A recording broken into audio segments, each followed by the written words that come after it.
Does anybody else miss Targets being decorated heavily with the brown random box character Domo?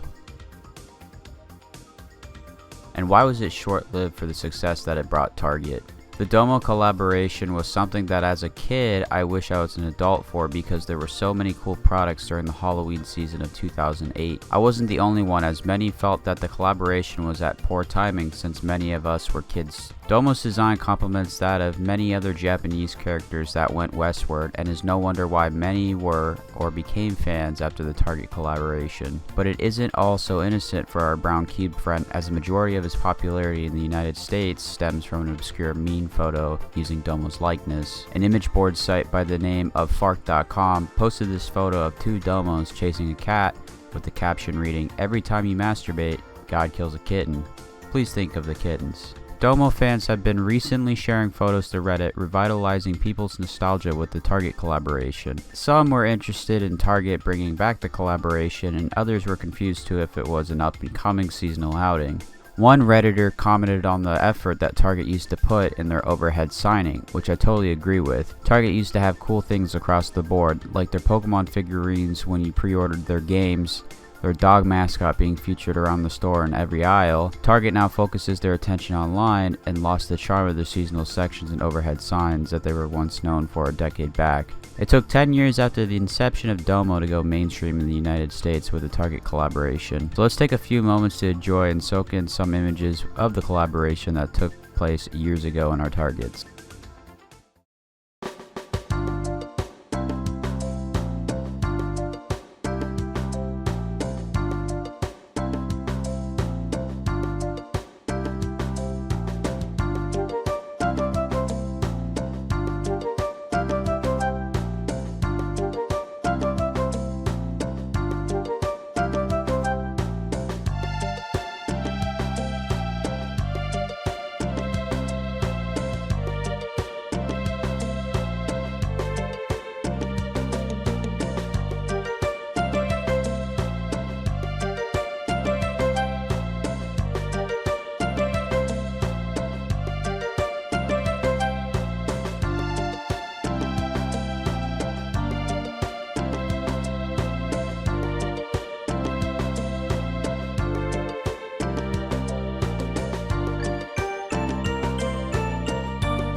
It's hard to personally figure out why Target ultimately stopped doing these collaborations. This seemed to have been a very profitable thing for the company, and using Domo's likeness, he came from the NHK property, which is public broadcasting over in Japan, so using his likeness and getting his licensing probably didn't cost the company a whole lot of money. For the fact that they only used it for 1 year and then moved on with the IP, they may have wanted to try new things and maybe wanted to diversify and get away from the fact of trying to combine Domo with Target, because after all, since Domo was pretty popular, they probably didn't want to have Target associated with the brown guy as their main mascot, which is why I think after a couple years later you'd see their dog again in a lot of their overhead signage. Domo was created by Suneo Goda in 1998, short stop-motion sketches marking the 10th anniversary of NHK satellite broadcasting. The name Domo was acquired during the second episode of his show, in which the TV announcer said Domo konnichiwa, which is a greeting that can also be translated as, well, hello there, but could also be interpreted as hello Domo, and thus was a convenient pun in the beginning of the birth of Domo-kun. Target wasn't the only collaboration effort for the brown monster, and it wasn't 7-Eleven either.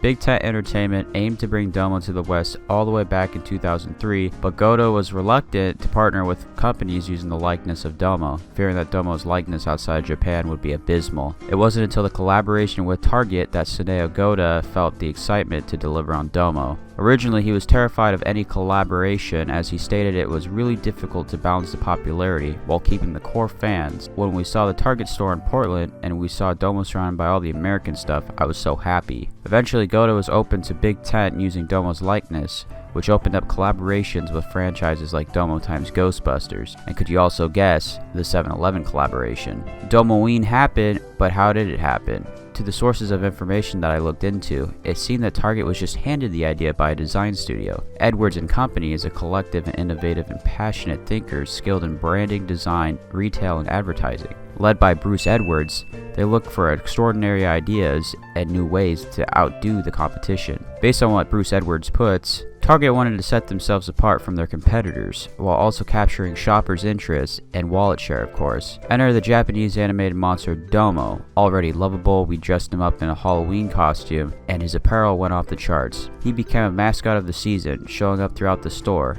everywhere from the candy costume aisles to the home decor and pet products, and proving to customers that Target was the one-stop shop for Halloween goods. The results? Well, they were scary good.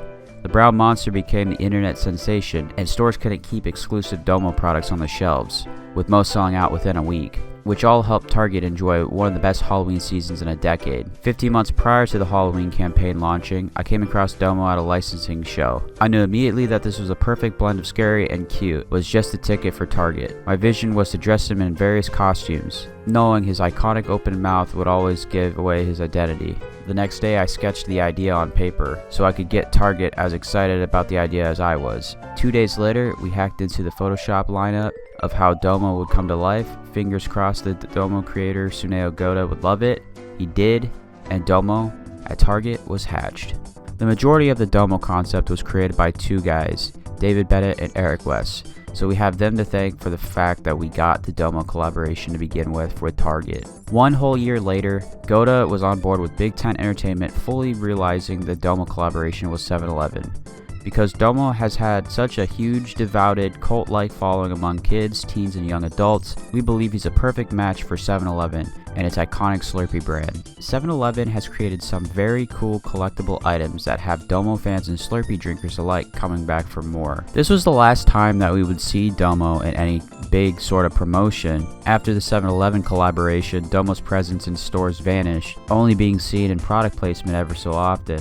The Domo YouTube channel has gone silent since 2016, and news for Domo has gone extinct. Their last produced YouTube video was a spoof parody Domo for President video series, and their Twitter account posted Domo motivation tweets up until 2018. Their web domain for their Domo Nation does not seem to be renewed under their NHK team, and someone else has seemed to acquired it, and a website displays web games of sorts. The run of Domo looks to be over. Fans keep the excitement going, however, with Domo's merchandise and existing content. Goda left a lasting impact on the world with Domo, even going as far to win the Inkpot Award in 2011, which is granted to creators in pop culture comic animator space annually since 1974. Unfortunately, Domo will most likely fall into the category of free advertising when selling itself. Hopefully they have future plans to revive Domo. Be sure to check out this playlist for more nostalgic content similar to this, and I'll see you over on the next video. Later.